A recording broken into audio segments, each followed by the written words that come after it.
Ang gulo ba't Sector walang papel? B9. Diba, if walang korporasyon, walang papel, walang resibo, ano ba to? Lahat kababalagan? Kung kayo'y nabigla sa umunoy bilihan ng pirma upang isulong ang pag-amyenda sa konstitusyon kamakailan, ay tila mayroong malaking lihim ang grupong nasa likod nito. Ayon kasi sa Securities and Exchange Commission o SEC, ang People's Initiative for Modernization and Reform Action o PIRMA ay hindi pala rehistrado sa matagal ng panahon. Sa pagpapatuloy ng pagdinig ng Senate Committee on Electoral Reform sa umunoy bilihan ng boto para sa People's Initiative, sinabi ng SEC na 20 taon na ang nakalilipas mula nang ma-revoke ang registration ng grupo. Ang grupong pirma ang nangangalap ng mga lagda para sa kontrobersyal na People's Initiative para isulong ang charter change. Yes, Madam Chair. Their certificate of registration has been revoked since February 10, 2004.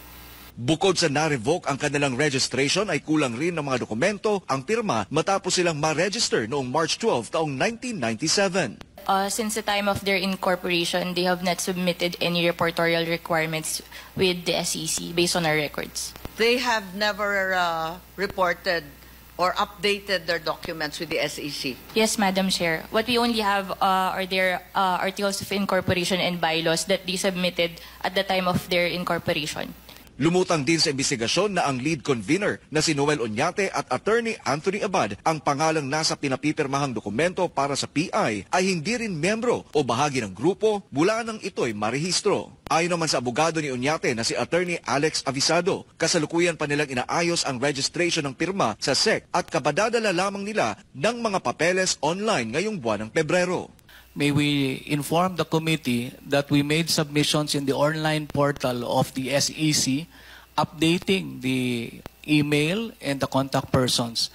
And after that, we are expecting a reply, hopefully giving us a schedule. Kailan po yun, Attorney Abisado? It was made through an email, Memorandum Circular 28 Submission Portal. Kailan nga? February, just this February, Madam Chair.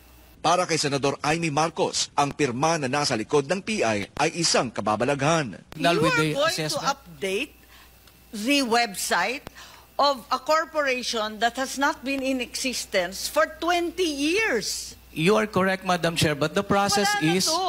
Multo na to. The process is, Madam Chair, Wala we na submit... pirma, 20 anyos na. Ano pa pagpipilitan natin dito? Hindi, naguguluhan lang ho ako, Attorney Abisado, dun sa timeline nyo eh. Initiate kayo ng People's Initiative, pero hindi pa pala ayos yung documentation ng pirma nyo. Di ba dapat nag-due diligence muna kayo kung talagang may entity na pirma? Kaugnay nito ay tumanggi naman si Oñate na ilahad ang pangalan ng kanilang mga donor. Ito ay sa kabila ng utos ng mga senador sa grupo sa naunang pagdinig na isumite ang listahan ng kanilang contributors para sa kampanya ng EDSA Puera advertisement na nagkakahalaga ng 55 million pesos. Ayon kay Oñate, ikinababahala ng ilan sa kanilang mga donors ang seguridad at privacy ng kanilang pamilya kung ilalahad ang kanilang mga pangalan sa Senado. For additional information of the committee, our contributors were also invoking their right to privacy. Sinabi naman ng abogado ni Oñate na napilitan ang kanyang kliyente na ibalik ang kontribusyon ng ilang donors matapos silang konsultahin sa paglalahad ng kanilang mga pangalan. As to the submission of the names of the contributors, he indeed sought the consent of his contributors, but unfortunately, they refused to allow him to divulge his names. And that's why Mr. Oñate was unable to continue, because what actually happened was he was forced to return their contributions.